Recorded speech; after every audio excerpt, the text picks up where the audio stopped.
பிதாவாகிய தேவனையும் ஆண்டவராய் இயேசுவையும் அறிகிற அறிவினாலே கிருபையும் சமாதானமும் பெருகுவதாக. இந்த காலவேளையிலே கர்த்தருடைய சன்னிதானத்தில் வந்திருக்கிற தேவனுடைய பிள்ளைகளாகி உங்கள் யாவரையும் இயேசுவின் இன்ப நாமத்தில் வாழ்த்துவதில் மகிழ்ச்சி அடைகிறேன். கர்த்தர் தாமே உங்களை விருத்தி அடைய பண்ணுவாராக, உயர்த்துவாராக. கர்த்தருடைய வார்த்தையை கேட்கிற மக்களை தேவன் நிச்சயமாகவே ஆசீர்வதிக்கிற தேவன் நம்ம நடுவில் எழுந்தருளி இருக்கிறார். ஆகவே இந்த செய்தியை கேட்கிற உங்களையும் ஆன்லைன் மூலமாக கேட்க இருக்கிற தேவனுடைய பிள்ளைகளையும் அவருடைய உள்ளங்களையும் இல்லங்களையும் நிச்சயமாக தேவன் ஆசீர்வதிப்பார். இன்றைய செய்தியினுடைய தலைப்பாக You are born to manifest the works of God.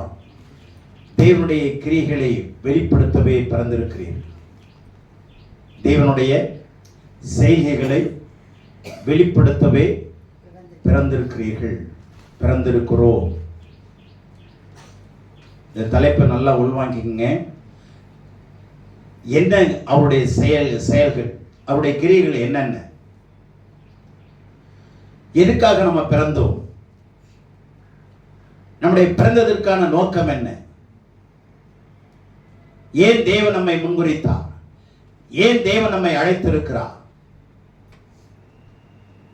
அந்த செய்தியை சில வசனங்கள் மூலமாக நாம் பார்ப்போம். யோவான் எழுதின சுவிசேஷம் 9ஆம் அதிகாரம் 3ஆம் வசனத்தை பாருங்க.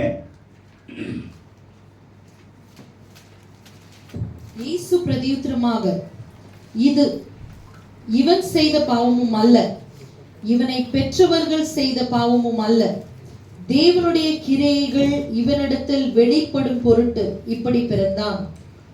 தேவனுடைய கிரியைகள் இவனிடத்தில் வெளிப்படும் பொருட்டு இப்படி பிறந்தான். இவன் பிறவி கூட, சரிங்களா, பிறவி கூட.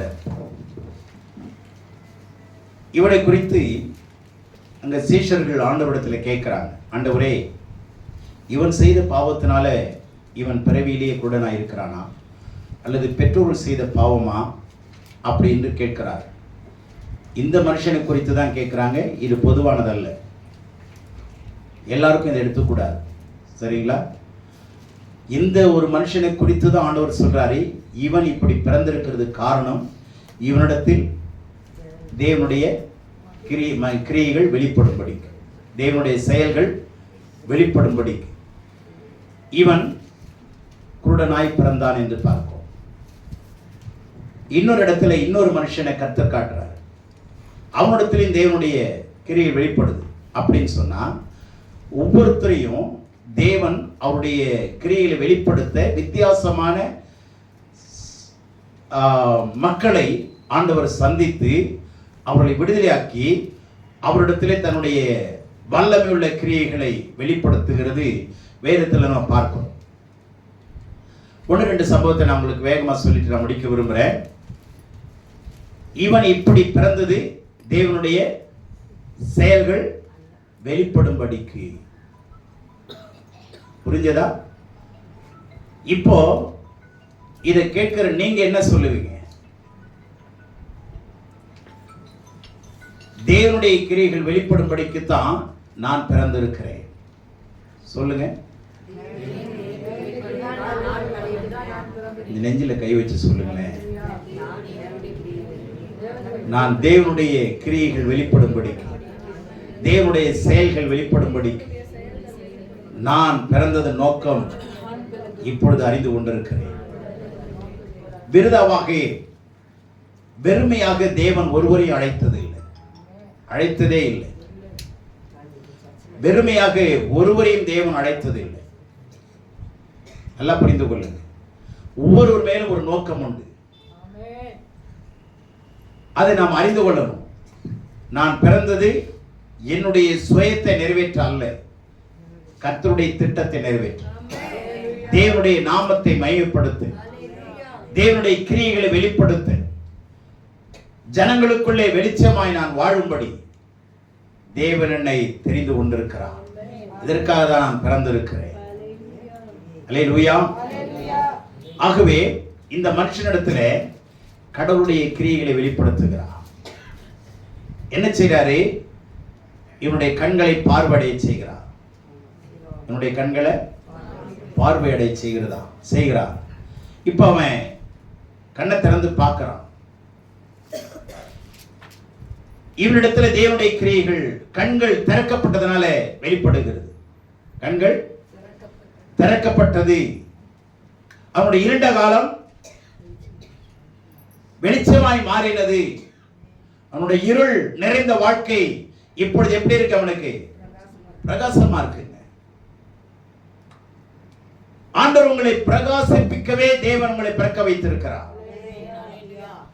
பிசாசு உங்க வாழ்க்கையில இருளை கொண்டு வரும்படி அவன் விரும்புகிறான். ஆனால் உங்களை படைத்தவர் உங்களை வெளிச்சத்திற்கு கொண்டு வரும்படி மாத்திரமல்ல, இன்னும் ஒருபடி மேல போய் சொல்றேன், உங்களை வெளிச்சமாகவே மாற்றும்படி தேவன் விரும்புகிறார். வெளிச்சத்திற்கு கொண்டு வருவது மாத்திரமல்ல, உங்களை, அதனாலதான் மத்தேயுல சொல்றாரு 5ஆம் அதிகாரத்துல, நீங்களே உலகத்திற்கு you are the light of the world. உலகத்திற்கே நீங்கள் வெளிச்சமானவர். இந்த வார்த்தையெல்லாம் உள்வாங்குங்க.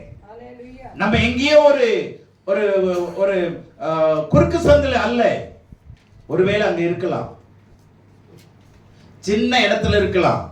பயப்படாதீங்க, கவலைப்படாதீங்க. உங்களை உலகத்துக்கு மேல, மலை மேல கொண்டு போய் வச்சு உங்களை எல்லாரையும் பார்க்க வைக்கிற தெய்வம் நம்முடைய தெய்வம். சின்னவன் ஆயிரமும் சிறியவன் பலத்த ஜாதியுமாய் மாற்றுகிறவர் கர்த்தர். ஆகவே உங்க மேல ஒரு நோக்கம் இருக்கு. உங்க வாழ்க்கையில கடவுளுக்கு என்று ஒரு திட்டம் இருக்கிறது. நீங்க சும்மா வரலங்க. நீங்க பிறந்தது நோக்கம் சும்மா வெறுமையான விஷயத்துக்காக அல்ல. மிருகங்களைப் போல நாம் அல்ல. தேவன் நமக்கு அவருடைய சாயலையும் அவருடைய ரூபத்தையும் உள்ளே வைத்து நம்மளை விசேஷமான பிள்ளைகளாய் தேவன் படைத்திருக்கிறார். அல்லேலூயா. ஆண்டவர் சொல்லுகிறார், உங்க ஆகாரத்தை பார்க்கிலும் உங்களுடைய சரீரம் விசேஷமாய் இருக்கு. உங்களுடைய உடையை பார்க்கிலும் சரீரம் விசேஷமாய் இருக்கிறது. உங்களுடைய ஆகாரத்தை பார்க்கிலும் ஜீவன் விசேஷமாய் இருக்கிறது. ஆகவே நீங்கள் விசேஷமானவர்கள் அல்லவா? You are so precious in the sight of the Lord. அல்லேலூயா. ஆண்டவருடைய பார்வையில நீங்களும் நானும், பக்கத்துல பார்த்து சொல்லுங்க, நீங்களும் நானும் கர்த்தருடைய பார்வையில விசேஷமானவர். சந்தோஷமா சொல்றீங்களா? நீங்களும் நானும் கர்த்தருடைய பார்வையில எப்படிப்பட்டவர்கள்? ஆமா, வித்தியாசமானவர்கள். அல்லேலூயா. அதாவது ஒரு தனித்துவம் உள்ளவர்கள், யூனிக் பர்சனாலிட்டி. அல்லேலூயா. ஆண்டவர் உங்களுக்கு ஒரு யூனிக் பர்சனாலிட்டியை கொடுத்திருக்கிறார். அவன் வாழ்க்கையில குருடனாய் இருந்தான். ஆனா திடீரென்று கர்த்தர் என்ன பண்ணாரு? சந்தித்தான். அவன் நினைச்சிருப்பானா? இந்த குருடன் நினைச்சிருப்பானா? சொல்லுங்களேன், சொல்லுங்க, நினைச்சிருப்பானா? நினைச்சதே இல்லை. ஆனா கர்த்தர் அவன் வாழ்க்கையில குறுக்கிட்டான். இப்படிதான் ஒவ்வொருத்தரோட வாழ்க்கையிலையும் ஆண்டவரே என்ன பண்ணிருக்கிறாரு? குறுக்கிட்டு இருக்கிறார். Divine intervention took place in our life. அல்லேலூயா. உங்க வாழ்க்கையில இந்த தெய்வீக குறுக்கிடுதல் இருந்ததுனால தான் நாம எல்லாரும் இந்த இடத்துல வந்து உட்கார்ந்து இருக்கோம். ஆகவே கர்த்தர் உங்களை ஒரு நோக்கத்தோடு கூட பிறக்க பண்ணி இருக்கிறார். கர்த்தர் ஒரு நிச்சயத்தோடு கூட கர்த்தர் உங்களை இந்த இடத்திலே கொண்டு வந்திருக்கிறார். நீங்கள் சாதாரணமாய் வாழும்படி அல்ல, நீங்கள் அசாதாரணமாய் இந்த உலகத்திலே, இந்த சாதாரண உலகத்திலே அசாதாரண மக்களாய் வாழும்படி தேவன் நம்மை முன்குறித்திருக்கிறார். இந்த சாதாரண உலகத்துல அசாதாரணமான மனுஷனாய், மனுஷியாய், பிள்ளைகளாய் வாழும்படி தேவன் நம்மை தெரிந்து கொண்டிருக்கிறார். எத்தனை பேர் சந்தோஷப்படுறீங்க? மகிழ்ச்சியா இருக்கிறீங்களா? ஆண்டவரை தெரிந்து கொண்டார் என்று சொல்றதுல மன நிறைவோடு இருக்கிறீங்களா? எவ்வளவு சந்தோஷங்க இது. இங்கே ஆண்டவருடைய கிரியைகள் வெளிப்படுது இந்த மனுஷனிடத்துல. இன்னொரு மனுஷனை பார்ப்போம். அப்போஸ்தலர் 3ஆம் அதிகாரத்துல அங்க ஒரு மனுஷன் இருக்கிறான். ஜெப ஆலயத்துக்கு முன்னதாகி அலங்கார வாசல்ல உட்கார்ந்திருந்தான் இல்லையா? அலங்கார வாசல்ல எத்தனை வருஷம்? ஏறத்தாழ 40 வயசுக்கு மேற்பட்டவன். சரியா? நான் அதுக்கு 4ஆம் அதிகாரம் 22ஆம் வசனம் பதில் சொல்லுகிறது. அவன் 40 வயசுக்கு மேற்பட்டவன். அப்படி என்றால் இயேசு பிறப்பதற்கு முன்னதாகவே இவன் பிறந்தவர். இப்ப இயேசுக்கு யார் ஒரு சீனியர்? அப்பையிலிருந்தே தூக்கி கொண்டாந்து ஆலய வாசல்ல உட்கார வச்சு பிச்சை எடுக்கிறதுக்கு அவருடைய வழக்கம். உள்ளே போகிறவர்கள் வருகிறவர்களிடத்துல காசு வாங்கி பிழைக்கிறது அவனுடைய அனுதின வாழ்க்கையா இருந்தது. எப்படியும் ஆண்டவர் இயேசு வருஷத்துக்கு ஒரு முறையாவது இந்த ஆலயத்துக்கு வந்துதான் ஆகணும். ஏன்னா சேர்ப்பின் பண்டிகை, கூடார பண்டிகை, அறுப்பின் பண்டிகைலாம் இருக்குல்ல. அப்ப பண்டிகைக்கெல்லாம் எங்க தான் வந்தாகணும்? இந்த ஆலயத்துக்கு வந்துதான் ஆகணும். அப்ப இயேசு பார்த்திருப்பார்ல, இயேசு பார்த்துட்டு தானே போயிருப்பாரு. ஏன் சுகமாக்கல? ஏன் சுகமாக்கல? சுகமாக்கிருக்கலாம்ல. அவர்கிட்டையும் அவன் கை நீட்டிருக்கலாம்ல. சரிங்களா?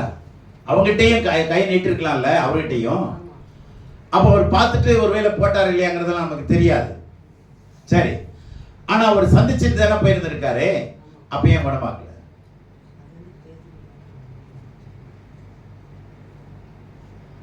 இல்ல ஆண்டவர் குணமாக்க முடியாதவரா? நான் மதியில இருக்கிறீங்க. குணமாக்க முடியாதவரா? இல்ல இல்ல, அப்படியே குணமாக்கல.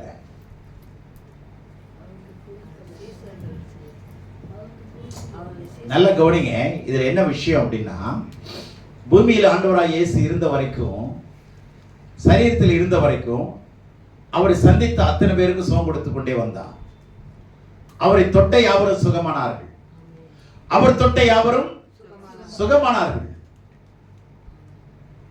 கேட்ட யாவரும் சுகமானார்கள். கெஞ்சினவர்கள் சுகமானார்கள். வீட்டிலேயும் ரோட்லேயும் காட்டிலேயும் உயிரோடு எழுப்ப முடிஞ்சது. வீட்டுல சின்ன பிள்ளை உயிரோடு எழுப்பினாரு. ரோட்ல நாயனூர் பாடையில படுத்திருந்த வாலிபனை உயிரோடு எழுப்பினார். காட்டுல லாசருவை எழுப்பினார். வீட்லயும் எழுப்ப முடியும் நம்முடைய ஆண்டவரால, ரோட்லயும் எழுப்ப முடியும் நம்முடைய ஆண்டவரால, காட்டிலையும் எழுப்ப முடியும். சர்வ வல்லமை உள்ளதே. ஆமென் சொல்லுங்க. அல்லேலூயா சொல்லுங்க. அவர் is so majestic and terrible God. அவர் மகத்துவம் பயங்கரமானவர். ஆனா இந்த இடத்துல ஏன் அவர் செய்யலைன்னு சொன்னா, நல்ல கவனிங்க. இப்போ பேதுருவும் யோவானும் அந்த ஆலயத்துக்குள்ள போறாங்க. போகும்போது அவங்ககிட்டயும் என்ன செய்யறா? ஐயா ஏதாவது கொடுங்க. அப்போ அவங்க என்ன சொல்றாங்கன்னா, எங்களிடத்துல வெள்ளி காசு, அப்பெல்லாம் வெள்ளி காசு பொன் காசு இருந்தது. அதனாலதான் அவங்க சொல்றாங்க, வெள்ளியும் இல்லை பொண்ணும் இல்லை, எங்களிடத்துல இது ரெண்டை விட பெருசு ஒண்ணு இருக்கு. சரியா? எங்களிடத்துல வெள்ளி காசும் இல்லை பொற்காசுகளும் கிடையாது. ஆனா இது ரெண்டை விட பெரிய ஒரு சொத்து இருக்கு. அதை தரட்டுமா? அதை நான் உங்களுக்கு தரேன். ஆனா எங்களை உத்து பாருன்றான். அந்த வார்த்தையை நல்லா கவனிங்க. எங்களை உத்து பாரு. 4ஆம் வசனம் பாருங்க. பேதுருவும் யோவானும் அவனை உற்று பார்த்து, எங்களை நோக்கி பார் என்றார்கள். பேதுருவும் யோவானும் ஒரே மனதோடு கூட, நல்லா கவனிங்க. இந்த விஷயத்தை ரொம்ப கவனிங்க. ஒருமனப்பட்டு ஜெபம் பண்ணுங்க. ஒருமனப்பட்டு பாருங்க. ஒரு வியாதிஸ்தனை பார்த்தாவே போதுங்க, சுகமாகணும்னு விசுவாசிங்க. ஆமென். கையை வச்சாலும் சுகமாகணுங்கிறது இல்லை, பார்த்தாவே சுகம் ஆகணும். ஏன்னா அவன் பார்வையில தேவனோட வல்லமை வச்சிருக்கிறார். விசுவாசிங்க. அல்லேலூயா. அவங்க சொல்றாங்க, எங்களை நோக்கிப்பார். எங்களை என்ன பண்ண? நோக்கிப்பார். அப்ப அவன் ஏதோ கொடுக்க போறாங்கன்னு சொல்லி அவன் உத்து பார்க்கிறான்.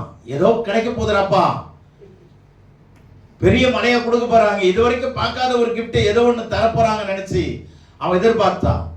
அப்ப அவங்க சொல்றாங்க, 6ஆம் வசனம். அப்பொழுது பேதுரு, வெள்ளியும் பொன்னும் என்னிடத்தில் இல்லை, என்னிடத்தில் உள்ளதை உனக்கு தருகிறேன். நசரேயனாகிய இயேசு கிறிஸ்துவின் நாமத்தினாலே நீ எழுந்து நட என்று சொல்லி வலது கையினால் அவனை பிடித்து தூக்கிவிட்டான். உடனே அவனுடைய கால்களும் கரடுகளும் பலன் கொண்டது. அவன் குதித்து எழுந்து நின்று நடந்து தேவனை துதித்துக் கொண்டே உள்ளே போனான். என்ன வார்த்தைகள் எப்படப்பட்டிருக்கு பாருங்க. அவன் குதித்து எழுந்து நின்று நடந்து குதித்து தேவனை துதித்துக் கொண்டே உள்ளே போனான். எப்படி உள்ள போயிருக்கிறான் பாருங்க. நம்ம காலுங்க நல்லா இருக்கிறதுனால நடந்தே வரும். அவன் கால் வழங்காதவனா இருந்தான் 40 வருஷமா. திடீர்னு சுகமானவன அவனுக்கு என்ன பண்ணுறதுன்னே தெரியல. அவன் பண்ண கூத்த பார்த்தீங்களா? அவன் குதித்து எழுந்து நின்று நடந்தான். நடந்து குதித்து தேவனை துதித்து கொண்டே உள்ளே பிரவேசித்தான். பாளையத்துக்குள்ள எப்படி வரணும்? ஆலயத்துக்குள்ள எப்படிங்க வரணும்? இந்த சின்ன பிள்ளைங்கள் எல்லாம் தண்ணிக்குள்ள விட்டுட்டா எப்படி குதிக்கும் தெரியுமா? பீச்சில் உள்ள விட்டுட்டீங்கன்னா போதும், அந்த சின்ன குழந்தைங்களை போட்டு அது தண்ணிக்குள்ள உருண்டு பிறண்டு அவன் அது குதிக்கிற குதியை நம்ம பார்த்து அதை பார்த்துட்டு நம்ம என்ன பண்ணுவோம்? சிரிச்சுக்கிட்டு இருப்போம். உள்ள வரும்போதே ஒரு ஆராதனையோட வரணுங்க. வரும்போதே எப்போ முடிக்க போறாரோ அந்த ஆளு, எப்போ வீட்டுக்கு போகிறோமோ. மீன் கடையில எல்லாம் வியாபாரம் மீன் எல்லாம் காலி ஆகிடுமோ என்னமோ தெரியல. போகும்போது வாங்கிட்டு போகணும்னு நினைக்கிறேன். கடவுளே எனக்கு பிரார்த்தனை செய்யும். இப்படி நம்ம பல விஷயத்தை நினைச்சிட்டு உள்ள வர்றாங்க. அவன் எப்படி பிரவேசித்தான்? என்ன அழகான வார்த்தை. குதித்து எழுந்து நின்று நடந்து பார்க்கறான், குதிச்சு பார்க்கறான். இப்படி நம்மளை வச்சு செஞ்சிருந்தா அப்ப ஒருவன்ல அப்படி ராத்திரி எல்லாம் தூங்க விடாம கை காலெல்லாம் வலியோட கடந்து 6 மணிக்கு ஐயா எனக்கு ஜெபம் பண்ணுங்க, எனக்கு உடம்பு ஆகலை அப்படின்னு ஜெபம் பண்ண உடனே சோமாச்சுன்னா எப்படி சந்தோஷமா ஓடியாருவோம்? நிம்மதியா தூங்கி எழுந்து நிதானமா வரும். அவன் பாருங்க, அவன் பிரவேசித்தது நம்ம பிரவேசித்தது வித்தியாசம் இருக்கா? நீங்க சொல்ல அவன் 40 வருஷமா உட்கார்ந்து கிடந்தான் அதனால குதிச்சுக்கிறான். நான் 40 வருஷமா நடந்துட்டு தானே இருக்கிறேன்றீங்க. ஆனா ஆலயத்துக்குள்ள பிரவேசிக்கிறதுங்கிறது ஒரு பெரிய விஷயங்க. ஆலயத்துக்குள்ள பிரவேசிப்பதும் பரலோகத்துல பிரவேசிக்கிறது ரெண்டு ஒண்ணுங்க. அல்லேலூயா. பரலோகத்துல தேவதூதர்கள் இருக்கிறாங்க, இங்கேயும் தேவதூதர்கள் இருக்கிறாங்கங்க. நாம எல்லாம் கிறிஸ்துவுக்குள்ள யாருதான்? தாவீது அவனுடைய குடும்பமும் தேவ தூதர்களை போல இருந்தார்கள். தாவீது அவனுடைய குடும்பம் எப்படி இருந்தாங்களா? அப்ப நம்ம எல்லாம் யாரு? ஆமா, சில தேவதூதர்கள் முன்னாடியே வந்துடுறாங்க, சில தேவதூதர்கள் பின்னாடியே வர்றாங்க. விளங்குங்க, நல்ல விளங்கிக் கொள்ளுங்க. நம்ம ஒவ்வொருத்தரையும் தேவன் தேவதூதர்களை வைத்திருக்கிறார்.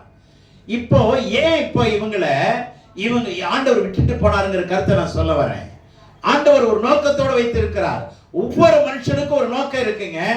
ஆண்டவர் இவரை ஏன் சோமாக்கலன்னு சொன்னா, ஆண்டவர் என்னன்னா, நான் இருக்கும்போது எல்லாருமே சுகமானாங்க, நான் தொட்டு சுகமானாங்க, அவங்க என்னை தொட்டு சுகமானாங்க. 12 வருஷமா பெரும்படலஸ்தர் என்ன பண்ணா? அவருடைய வஸ்திரத்தை தொட்டா சுகமாயிட்டா. சுகமானாங்களா இல்லையா? அப்போ இவங்க என்ன பண்ணிடக்கூடாதுன்னா, ஜனங்களுக்குள்ள என்ன வந்துடக்கூடாதுன்னா, நான் இருந்தாதான் சுகமாகும், நான் இருந்தாதான் ஜனங்கள் சுகமாவாங்கன்னு நினைச்சிடக்கூடாது. நான் இல்லைனாலும் என் நாமத்தை சொன்னாலும் சுகமாவாங்க. நான் இல்லைனாலும் நான் இப்போ சரீரத்தில் இருக்கும்போது எவ்வளவு வல்லமை இருக்கோ அதே வல்லமை நான் இல்லைனாலும் என் நாமத்துல இருக்குதுன்னு ஜனங்களுக்கு தெரிய வைக்கணும். எத்தனை பேருக்கு புரிஞ்சது? அவரால் சோமாக்க முடியாம இல்ல, அவருக்கு தெரியும் நான் மரிச்ச பிற்பாடு உயிரோடு எழுந்து போயிருவேன். அப்போ என்னுடைய நாமத்தை விசுவாசாவே போதுங்கிறது கொண்டு வரணும். அந்த எண்ணத்தை ஜனங்களுக்குள்ள என்ன பண்ணணும்? புரிய வைக்கணும். நான் நேரடியா சரீரத்தில் இல்லைனாலும் என்னுடைய நாமத்தினாலேயே பிசாசுகள் ஓடுங்கிறத ஜனங்கள் அறியணும். என்னுடைய நாமத்தினாலே சப்பானிகள் நடப்பார்கள்ங்கிறத ஜனங்கள் அறியணும். அல்லேலூயா சொல்லுங்க. புரியலையே நான் பேசுனது? அவர் நேரடியான பிரசன்ஸ் இல்லைனாலும் அவருடைய நாமத்தினால சுகமாக்க முடியுங்க. அவருடைய நாமத்துல பயங்கர வல்லமை இருக்கு. புரியுதா? சில பேர் சொல்லுவாங்க, இப்போ ஒரு இடத்துல சொல்றான் பாருங்க, நூற்றுக்கு அதிபதி என்ன சொன்னான்? நான் வரேன் வீட்டுக்கு வந்து சுகமாக்குறேனாரா? அவன் என்ன சொன்னான்? இல்ல ஆண்டவரே, நீங்க வந்துதான் சுகமாக்கணும்னு இல்லை, நீங்க ஒரு வார்த்தை சொல்லுங்க அது போதும். நீங்க ஒரு வார்த்தை சொல்லுங்க அது போதும். நீங்க நேரடியா வரணும்னு, உங்க பிரசன்ஸ் வரணும்னு அவசியமே இல்லை. உங்க வார்த்தையில வல்லமை இருக்கு. அல்லேலூயா. உங்க வார்த்தையில வல்லமை இருக்கு. உங்களுடைய நாமத்துல வல்லமை இருக்கு. இதை தெரிய வைக்கிறதுக்கு தான் அவனை விட்டுட்டு போனார். எனக்கு பின்னாடி சீஷர்கள் வருவாங்க, கொஞ்சம் பொறுத்துடுறா எப்பா, கொஞ்சம் பொறுத்துக்கோ, அவங்க உன்னை சுகமாக்குவாங்கன்னு ஆண்டவருக்கு தெரியும். இப்போ யோவானும் பேதுருவும் சொல்றாங்க. புரிஞ்சுச்சா? இப்ப பாருங்க, அங்க பெரிய பிரச்சனை வந்த உடனே 16 வசனம் பாருங்க. அப்போஸ்தலர் 3:16. அவருடைய நாமத்தை பற்றும் விசுவாசத்தினாலே, கவனிங்க, அவருடைய நாமத்தை பற்றும் விசுவாசத்தினாலே, அவருடைய நாமமே நீங்கள் பார்த்து அறிந்திருக்கிற இவனை பலப்படுத்தினது. நீங்கள் பார்த்து அறிந்திருக்கிற இவனை, அவருடைய நாமமே நீங்கள் பார்த்து அறிந்திருக்கிற இவனை பலப்படுத்தினது. அவரால் உண்டாகிய விசுவாசமே உங்கள் எல்லாருக்கும் முன்பாக இந்த சர்வாங்க சுகத்தை இவனுக்கு கொடுத்தது. இப்ப விளங்குதா? இந்த சர்வாங்க சுகத்தை எது கொடுத்தது? அவருடைய நாமத்திலே அவருடைய கிரியைகள் வெளிப்பட்டது. அல்லேலூயா. ஆண்டவர் இயேசு அவருடைய கிரியைகளினாலே அவருடைய நாமத்தை வெளிப்படுத்தினார் குருடனிடத்தில். இப்ப அவருடைய நாமத்தினாலே அவருடைய கிரியைகளை வெளிப்படுத்தினார். அல்லேலூயா. இப்ப புரியுதா? மூன்றாவது அப்போஸ்தலர் 19:17 அங்கே என்ன நடக்குதுன்னா, இது எபேசுவிலே குடியிருந்த யூதர் கிரேக்கர் அனைவருக்கும் தெரிய வந்தபோது அவர்கள் எல்லாரும் பயம் அடைந்தார்கள். கர்த்தராகிய இயேசுவின் நாமம் மகிமைப்பட்டது. இப்ப கவனிங்க, அங்க பொல்லாதாவி பிடிச்சிருந்த ஒரு மனுஷன், அவனை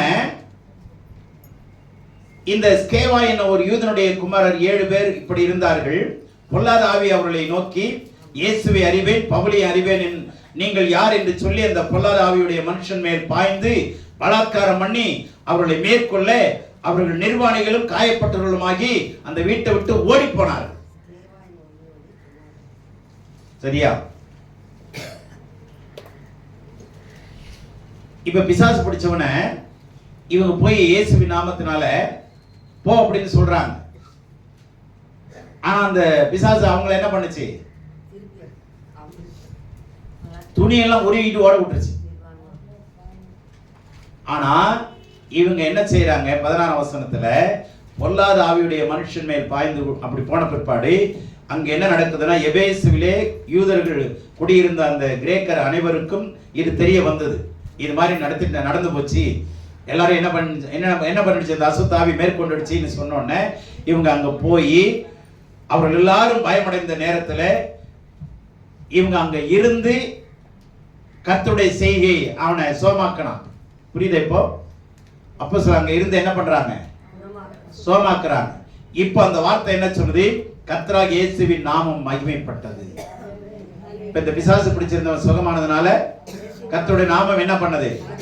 கர்த்தருடைய நாமம் மகிமைப்பட்டது. அங்க சப்பனை நடக்க வச்சதுனால ஆண்டவருடைய நாமம் உயர்த்தப்பட்டது. அல்லேலூயா. அப்ப கவனிங்க, ஒவ்வொருத்தரையும் ஒவ்வொரு நோக்கத்தோட ஆண்டவர் அங்க பயன்படுத்துறாரா இல்லையா? புரியுதா இல்லையா? அப்ப ஒவ்வொருத்தர் மூலமா ஆண்டவருடைய கிரியை வெளிப்படணும். ஒவ்வொருத்தர் மூலமா ஆண்டவருடைய நாம வெளிப்படணும். ஒவ்வொருத்தர் மூலமா ஆண்டவருடைய மகிமை வெளிப்படணும். இன்னைக்கு தான் செய்தி. புரிஞ்சுச்சா? என் மூலமா கர்த்தருடைய கிரியைகள் வெளிப்படணும். என் மூலமா ஆண்டவருடைய நாமம் வெளிப்படணும். என் மூலமா ஆண்டவருடைய நாமம் மகிமைப்படணும். புரிஞ்சதா? இதுக்குதான் கர்த்தர் உங்களையும் என்னை தெரிந்து கொண்டிருக்கிறார். என் மூலமா சொல்லுங்க, என் மூலமா கர்த்தருடைய கிரியைகள் வெளிப்படும், கர்த்தருடைய செயல்கள் வெளிப்படும். என் மூலமா கர்த்தருடைய நாமம் வெளிப்படும். அப்படின்னா என்ன? அற்புதங்கள், அதிசயங்கள் மூலமா, உங்களை வரங்கள் மூலமா ஆண்டவர் உங்களை பயன்படுத்தணும். அல்லேலூயா. ஆண்டவருடைய கிரியைகள், ஆண்டவருடைய அங்க வல்லமையான அவருடைய நாமம் உங்க மூலமா என்ன செய்யணும்? ஆமா. அடுத்தது ஆண்டவருடைய நாமம் மகிமைப்படும். ஆண்டவருடைய நாமம், ஆமா, உங்க நாமம் மகிமைப்படுத்தக்கூடாது. ஆண்டவருடைய நாமம் மகிமைப்படும்படி நீங்க வாழத்தான் கர்த்தரை அழைத்திருக்கிறார். ஆண்டவருடைய நாமத்தை உயர்த்தத்தான் கர்த்தரை அழைத்திருக்கிறார். ஆண்டவருடைய கிரியைகளை வெளிப்படுத்தத்தான் கர்த்தர் உங்களை அழைத்திருக்கிறார். நீங்க விசுவாசத்தோடு உங்களை பார்க்கிறவங்கள்ட்ட நீங்களே ஜெபம் பண்ணுங்க. பாஸ்டர் சொல்லி ஜெபம் பண்றேன்னு சொல்ல அவசியம் இல்லை, சொல்லக்கூடாதுன்னு சொல்ல, நானும் ஜெபம் பண்றேன். ஆனா நீங்களே தைரியம் என்ன பண்ணலாம்? இந்த இயேசுவின் நாமத்தினால நான் கட்டளை எடுக்கிறேன்னு சொல்லுங்க. உங்களுக்கு பயந்து போவாது.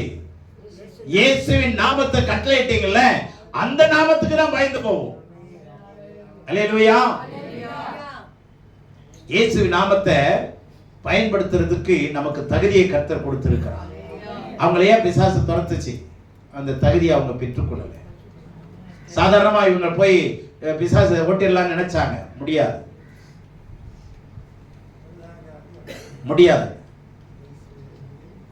ஆனா கர்த்தருடைய அபிஷேகம் உங்க மேல இருந்ததுன்னா, கர்த்தருடைய நாமத்தை நீங்க உங்க மேல தரிச்சிருந்தீங்கன்னா, ஆண்டவருடைய நாமத்தினாலே ரட்சிக்கப்பட்டிருந்தீங்கன்னா, ஆண்டவர் உங்களுக்கு அதிகாரத்தை கொடுத்திருக்கிறார், ஆளுகையை கொடுத்திருக்கிறார். நீங்க பயப்படாம என்ன பண்ணணும்? கட்டளை கொடுங்க. வியாதிக்கு கட்டளை கொடுங்க. ஆண்டவர் கட்டளை கொடுக்க கூடாது.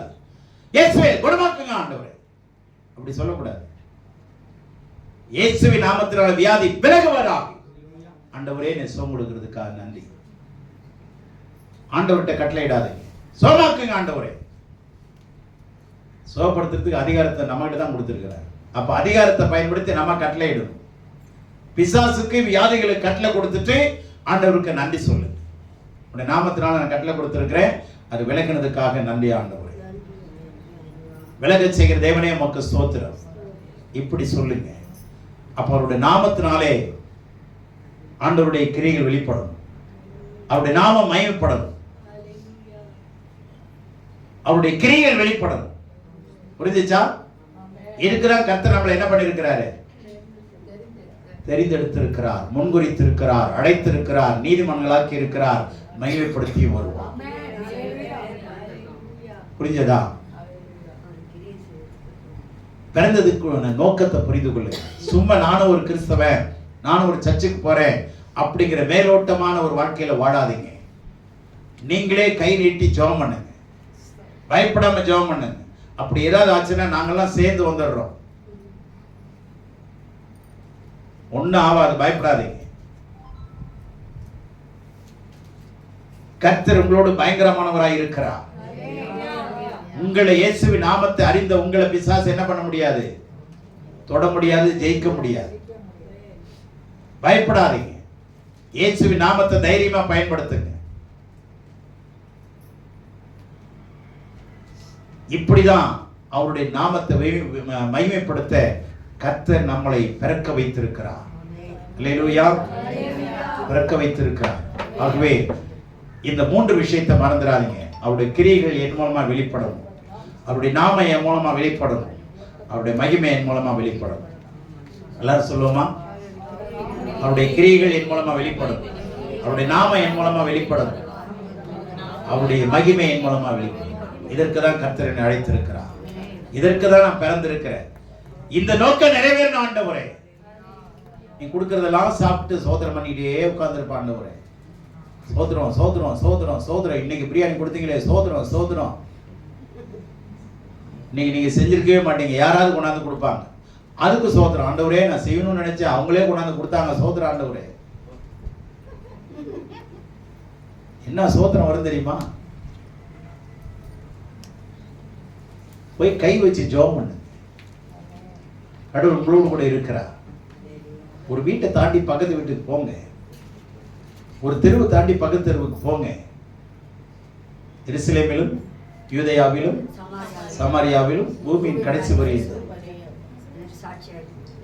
போயிட்டே இருங்க. ஒரு தெருவு விட்டு இன்னொரு தெருவு. அப்புறம் கடவுள் ஒரு ஊரை விட்டு இன்னொரு ஊருக்கு உங்களை கொண்டு போவார். அப்புறம் ஃபோன் வரும், சிஸ்டர் நீங்கள் ஜெபம் பண்ணுறீங்கன்னு கேள்விப்பட்டேன், எங்கள் ஊருக்கு வரீங்களா?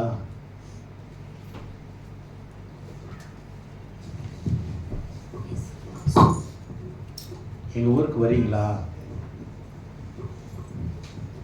ஃபோன் வருங்க. வருமா வராதா? ஆமாம். கர்த்தர் உங்களை ஆசீர்வதிப்பார். தேவனுடைய நாமம் மகிமைப்படும்படியாக கர்த்தர் நம்மை அழைத்திருக்கிறார். அல்லேலூயா. இந்த செய்தியை நல்லா உள்வாங்குங்க. தேவனுடைய நாமம் மகிமைப்படுவதா.